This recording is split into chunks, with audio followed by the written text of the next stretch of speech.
الحمدللہ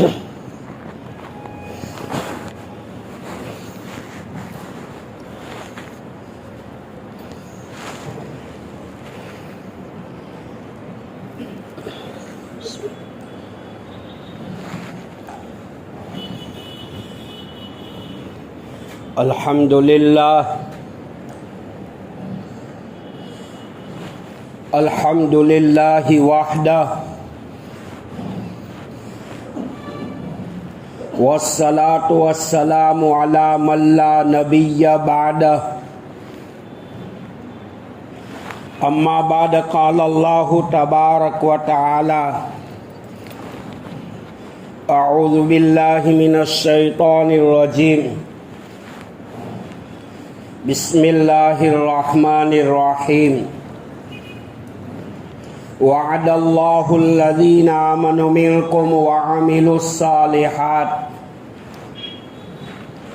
لَيَسْتَخْلِفَنَّهُمْ فِي الْأَرْضِ كَمَا اسْتَخْلَفَ الَّذِينَ مِنْ قَبْلِهِمْ وقال النبي صلى الله عليه وسلم لا يزال لسانك رطبا من ذكر الله او كما قال صلی اللہ علیہ وسلم۔ معزز مکرم محترم واجب الاحترام قابل قدر ذی وقار واجب التکریم علماء کرام، بزرگان دین، بھائیو، دوستو، عزیزو، مرضیات خداوندی پر زندگی گزارنا یہ نام ہے عبادت کا۔ مرضیات خداوندی پر زندگی گزارنا یہ نام ہے عبادت کا۔ جس کام سے اللہ راضی ہو جائے وہ شریعت ہے، اور جس کام سے اللہ ناراض ہو جائے کبھی وہ شریعت بن نہیں سکتی۔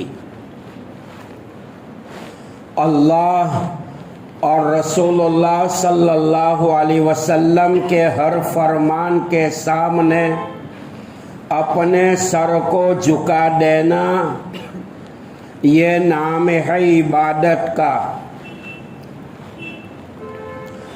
بندگی کی بنیاد پر جو بندہ معبود کائنات کی بندگی کرتا ہے وہ بندہ ہوتا ہے، اور جو خالق کائنات، خالق کون و مکان، مالک ارض و سما، قادر مطلق کی بندگی نہیں کرتا وہ بندہ نہیں ہوتا، نجاست ناپاکی کا قلندر ہوتا ہے۔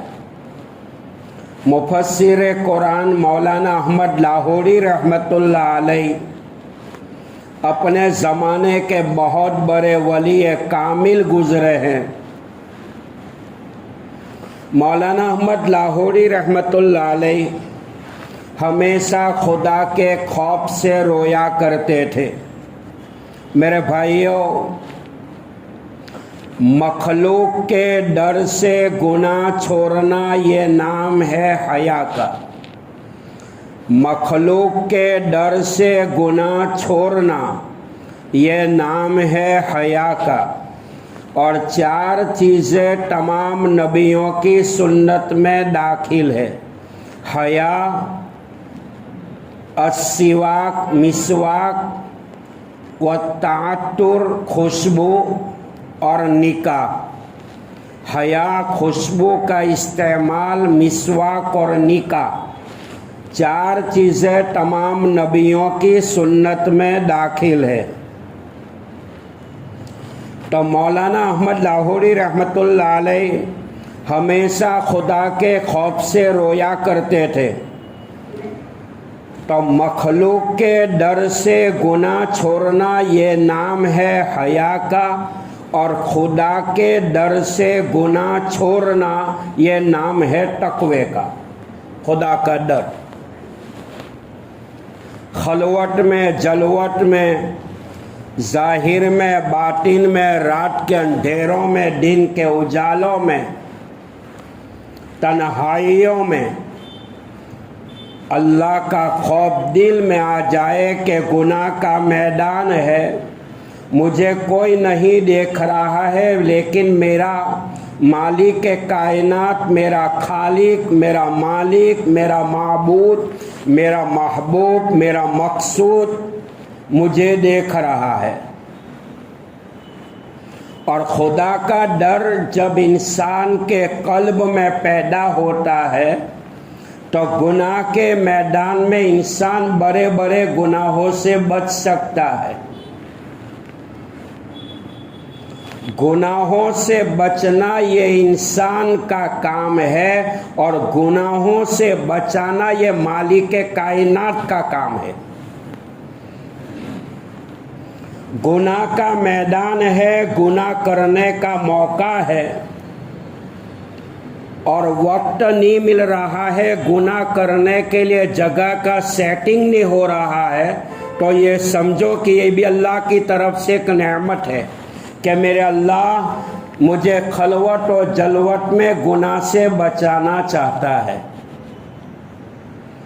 گناہ سے بچیں گے تو اللہ کی معرفت کا نور بستر موت پر اللہ چہرے پہ ڈال دے گا۔ گناہوں سے بچوں گے تو اللہ تعالیٰ عبادت کا نور چہرے پہ ڈال دے گا۔ گناہوں سے بچوں گے تو اللہ اپنی شناختی کی پہچان کا نور اپنے بندے کے چہرے پر بستر موت پر ڈال دے گا۔ تقویٰ یہ ایمان کا فاؤنڈیشن ہے، اور تقویٰ کی بنیاد پر، تقویت کی بنیاد پر مومن کا ایمان مضبوط ہوتا ہے۔ قرآن پاک میں جگہ جگہ اللہ تعالیٰ نے فرمایا کہ ایمان والو اللہ سے ڈرو۔ جیسے نکاح کے موقع پر 3 آیتیں شریفہ پڑھی جاتی ہے، یہ تینوں آیت میں اللہ تعالیٰ بندے کو حکم کر رہا ہے کہ میرے بندے تو نکاح کر رہا ہے، تو نکاح کے بعد تیری زندگی کے لمحات جو ایام گزریں گے، ان ایام میں تو میرا ڈر پیدا کرنا۔ جب مومن تقویٰ اور طہارت کے ساتھ، خدا کے ڈر کے ساتھ جب زندگی گزارتا ہے، اللہ کو یاد کرتا ہے روئے زمین پر، تو اس کا مقام فرشتوں سے آگے نکل جاتا ہے، اور مومن ہو کر اپنی زندگی میں اخلاق رذیلہ، اعمال بد، گناہ والے کام کرتا ہے، شیطانی کام کرتا ہے، تو فرمایا کہ وہ مومن جو ہے ان کی زندگی جنگل کے درندوں کی طرح بن جاتی ہے۔ خدا کا ڈر تو تقوی کی بنیاد پر مومن کا ایمان مضبوط ہوتا ہے۔ تو مولانا احمد لاہوری رحمۃ اللہ علیہ اپنے زمانے کے بہت بڑے ولی کامل گزرے ہیں، ہمیشہ خوف خدا سے رویا کرتے کہ اللہ بستر موت پر میرا کیا ہوگا، قبر میں میرا کیا ہوگا۔ رات کی تنہائیوں میں بیڈ روم کی لائٹ جب بند کرتے ہیں، تنہائیوں کا عالم ہوتا ہے، اس وقت کوئی کچھ دیکھ نہیں سکتا ہے۔ یہی تصور انسان رات کی تنہائیوں کا قبر کے اوپر قیاس کرے کہ یہ تو دنیا کا اندھیرا ہے، قبر کا اندھیرا کا کیا عالم ہوگا۔ قرآن پاک کی تلاوت اور تہجد کی نماز جو ہے وہ قبر کی لائٹ ہے۔ قرآن پاک کی تلاوت اور تہجد کی نماز جو ہے وہ قبروں کی لائٹ ہے۔ مولانا احمد لاہوری رحمۃ اللہ علیہ خوف خدا سے رویا کرتے تھے کہ اللہ میرا کیا ہوگا۔ گنہگار کی آنکھوں سے نکلنے والے آنسو کے قطرات کبھی رائگاں نہیں جاتے، بیکار نہیں جاتے۔ اللہ تعالیٰ جبرائیل امین کو کہے گا کہ جبرائیل، میرے لاڈلے نبی کے وہ امتی، وہ مسلمان جو بغیر توبہ کے دنیا سے آئے ہیں، ان کے اوپر جہنم کی آگ کو ٹھنڈا کر دو۔